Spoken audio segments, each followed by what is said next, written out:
ukaja wumva umuntu babona Imana iri kwikoresha ibitangaza bagatangura kumushira kwa ama etiquette musataniste aje kuzimu twarahuriye wowe uzi kuzimu none kutazanye nk'ivyo yazanye urashaka kubona umukozi w'Imana akoresha ibitangaza ukumva abantu bariko baramuvuga ukumva bariko baragerageza kurondera we nawe uri mbo uri mayibo ntacumaze ntacu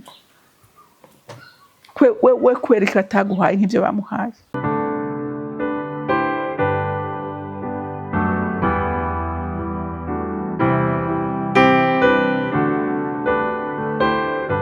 Bakunzi ba CANAAN TV ndanezerewe cyane gose gusubira kuza ngo tuganire ku kiganiro AKAGOHE.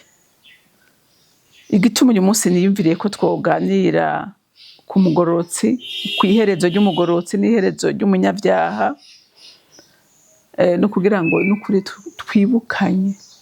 twibukanye duharanire kuzogira iherezo ryiza,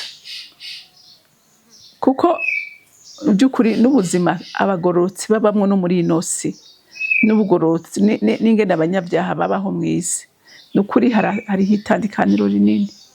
Uko haba itandukaniro rinini no mwiherezo ryabo babiri haba ubudasa bunini,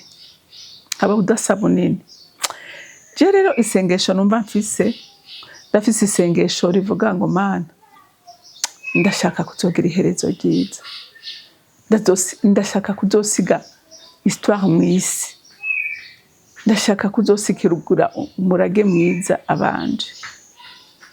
Nta kintu kibaho kibi nk'iyo umuntu apfa abantu bakiruhutsa akavuga ati Mana icago kiratuvuyeko, umuzigo uratuvuyeko, ariko biraryoshe niyo utashe haba impinduka mu bantu. Muzi murabe urupfu rw'umugororotsi rurakiza abantu. Mbe murazi ko hariho abantu bahora bakihana kuri anterema y'umuntu, abantu bagakizwa kubera intahe bariko barumva. Rero umugororotsi arahiriwe, ashimwa n'abantu agashimwa n'Imana.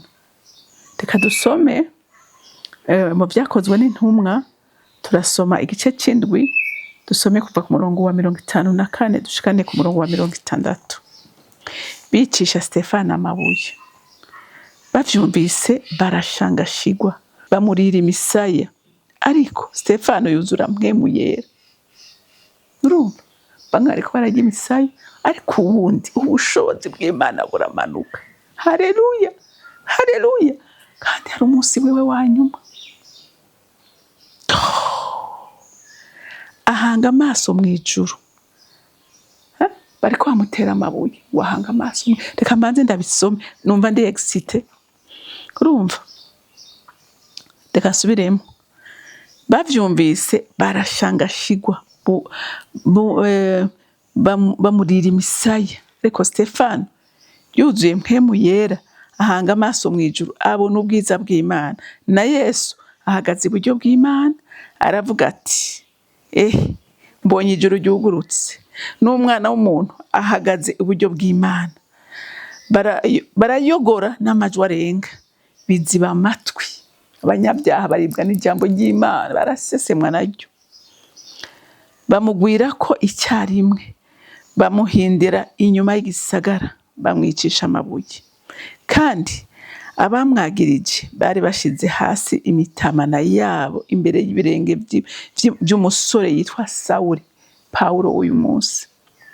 Maze bakiriko baratera Stefano amabuye, yambaza Imana avuga ati Mwami Yesu, akira ubugingo bwanje. Haleluya. Araheza arafukama, asemerera n'ijwi rirenga ati Mwami ntubaharure kw'iki caha. Amaze kuvuga atyo aca aracikana, kandi Sawuli nawe yarabishimye ko yicwa. Imana idufashe. Umva tudakwiye kuvuga kuri iri jambo, ijambo rikomeye, ni ijambo rikomeye pe. Uyu mukozi w'Imana Stefano ntiyari umupasitori, ntiyari umuvugabutumwa, ariko yari umudiyakoni. Bisigura ngo muntu w'Imana, igikorwa cyose uri kurakora, igikorwa cyose uri kurakora ni igikorwa cy'icubahiro mu maso y'Imana.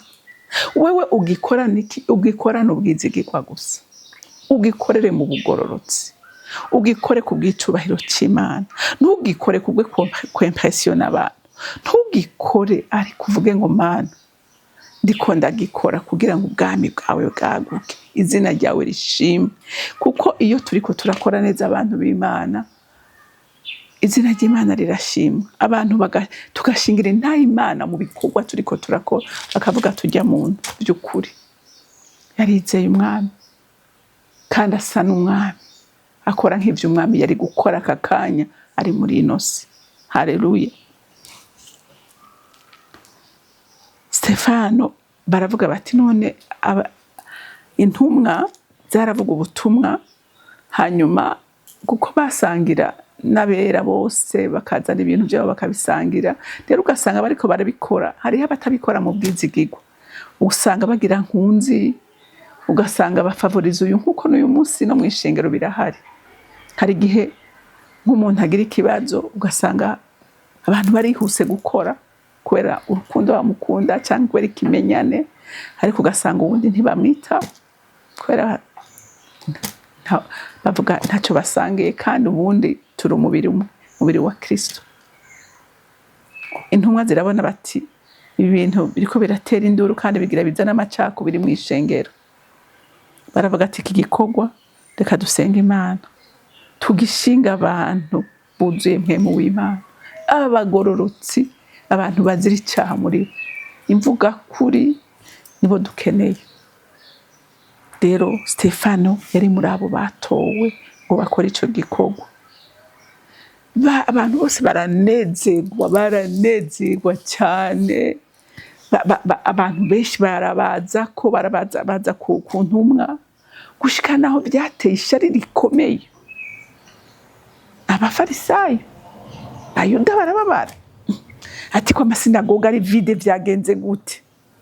Ati hari umuntu w'icaduka yateye yitwa Stefano, ati abantu bose bavuga ngo kwa Stefano, tuje kwa Stefano, ko kwa Stefano baharonka iby'umubiri bakaronka n'iby'umwuka, baronkayo byose. Rero abantu b'Imana, tumenye yuko kugira tuganye imitima y'abantu no gukora no kubigumbagumba vyabo, hama n'amajambo tubabwira bayakira cyane, kuko babona ibyo tuvuga ari byo dukora. Kenshi usanga tuvuga ibintu tudakora, ariko ni byiza ko amajambo tuvuga twigisha, tumenye ngo mbega nibwo buzima turiko turabaho, mbega by'ukuri turiko turana ivyanya bijanye n'amajambo tuvuga. Iki kintu kiragoye abantu b'Imana. Jesi mvuga ngo nimwumvirize ibyo bavuga, ngo nimwumvirize ibyo bavuga ntimurabe ibyo bakora. Yego ni byiza kuko urashobora gukura mu icawe ukitahira, mugabo ni byiza ko nabo bariko baratanga ibintu bisa nabo, bama ivyamwa bisa n'ibyo bariko barigisha. Stefano kubera ubwizigirwa bwiwe bituma abantu bamuhurumbira, bituma abantu bamuzako. Mbega wewe abantu bokuzako ataco wikura? Mbega wewe abantu bokuzako atakuri kuba muri wewe? Abantu bakuzako ataco bakwamurako? Hirga muze murabe igiti bashakiriko ivyamwa byinshi, nico kidinjugunjugu nyinshi, abantu baragitera amabuye kubera bazi yuko nijyagema fruit bararya bakamererwa neza. Rero n'umukristo yama ivyamwa abantu baramuzako, aravuga tujya nagenda nkamubwira ndazi ko anyumviriza, ndazi ko angirira neza. Numva atari vyiza, ariko ubundi ata muntu umwe ashobora kumwegera. None wumva ivyo ari vyiza? Aho harimo kugororoka, aho harimo ubwizigirwa. Kandi Yesu aratubwira ngo n'ababi tubamira ivyamwa, ntitubatera umugongo, ariko tubiyegereze, tubamira ivyamwa bituma bamenya yuko mw'isi hakira bizigirwa, mw'isi hakira abantu beza. Stefano yari muri abo. Abayuda bamugirira ishari, bamugirira inzigo, baravuga ati kugira amasinagoge yacu agarukemwo abantu rifuko dusora strategy yo kwikura uyu muntu. Ati twikura uyu muntu. Ngo bazana abantu bishirukanye baraza baramubeshera ko yaragose ku Mana no gutana ku mategeko y'Abayuda. Baramwagiriza. Stefano arababwira tekana ndabasigura ahera mu itanguriro ashikana mu byahishuwe ababwira ukuri kw'ijambo, ababwira amateka, bibutsa amateka, ababwira ijambo ry'Imana rivuga, ababwira ko Yesu yaje gukura amategeko y'Abayuda, yazanye ubwami bw'Imana mu bantu, yazanye urukundo mu bantu, yazanye amahoro mw'isi. Noneho barushirizaho kuribwa urukundo rwo gusabikanya.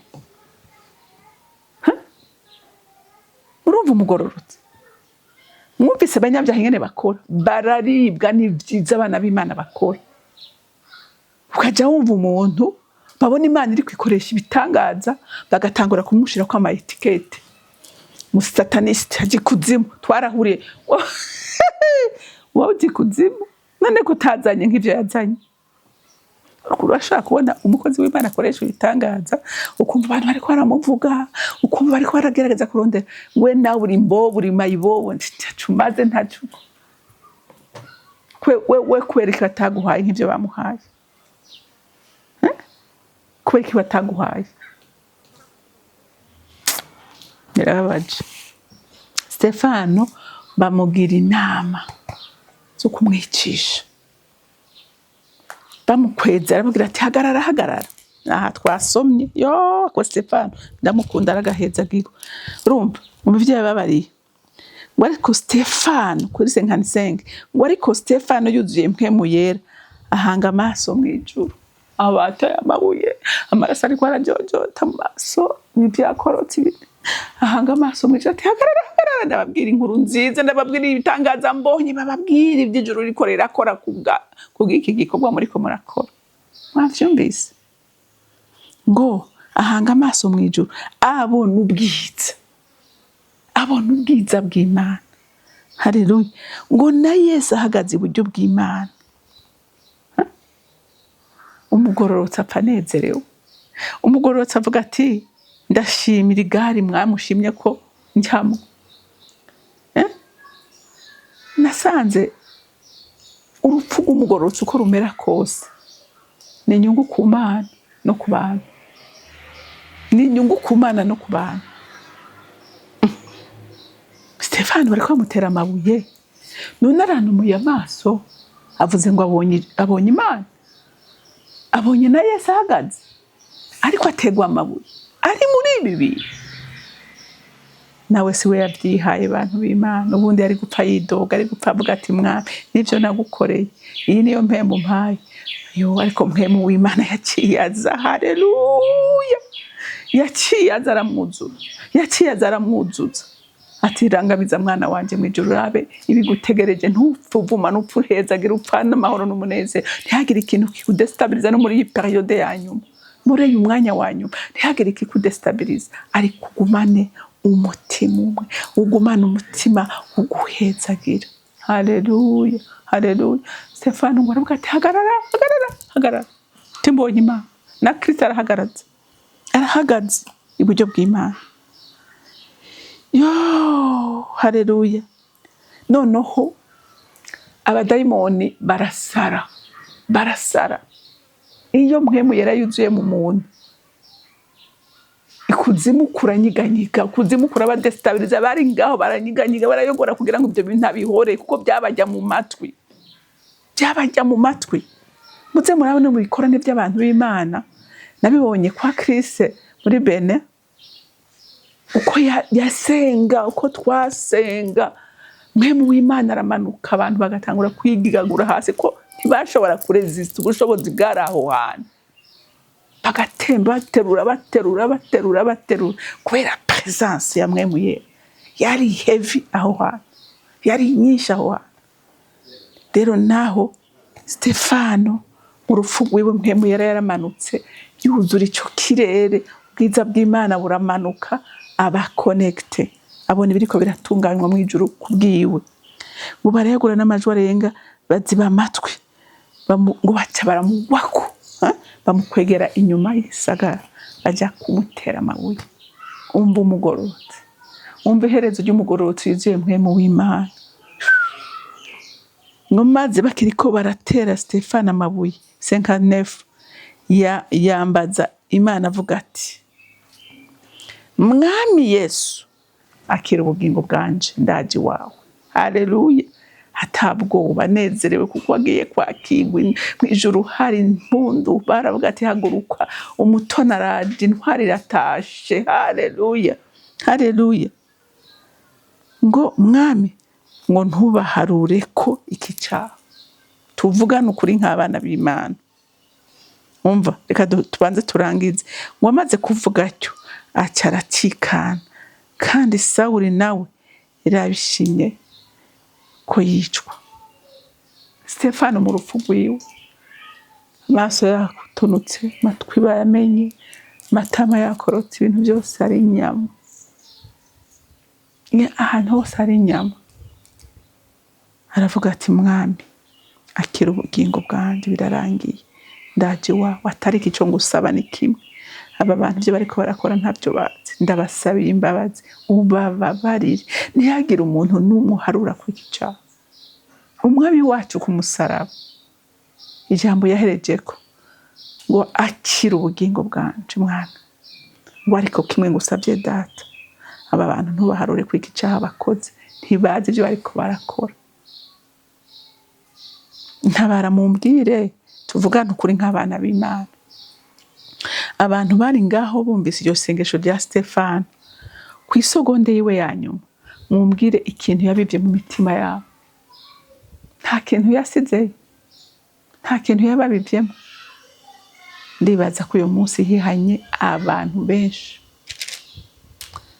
Nababwiye ngitangura, turupfu rw'umugororotsi ntawe ruhuriye n'urupfu rw'umunyabyaha. Umugororotsi ashingirwa intahe, umugororotsi araririgwa, umugororotsi bavuga mateka, bavuga ibikorwa.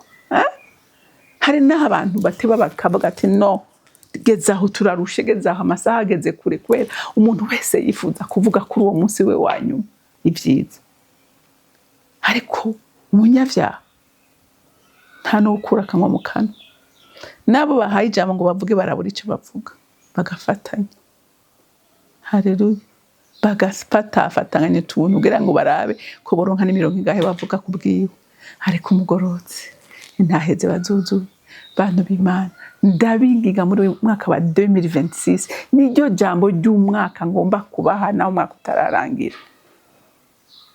Ibyagiye byaragiye, ariko kuva uyu munsi niwumvira ijambo, fata ingingo yo gukora neza kugira ngo usiga amateka meza, kandi no bw'Ubwami uze wakigwe mu kibanza ciza. Imana yo mwijuru ibampezagirire. Mwami wanje, Mana yanje, ugirire neza abantu bawe Mana, bagira inyota n'inzara yo gukora ibikorwa byiza, kuko aribyo bizotuma bemerwa mu bwami bwawe. Kandi Mwami Imana, ndakwinginze nukuri uyu mwaka wa 2026 umuntu wese yarakora ibidakwiriye n'ibitabereye, yigira inama mu mutima yo gukora ibyiza kugira ngo azaragwe ijuru, kandi akino muri ino si ayikore mu ibyiza. Ndagushimiye kandi ndakunena haje icyubahiro cyose kibi cyawe, n'izina ry'umwami wanje Yesu Kristo sinze gutyo. Amen.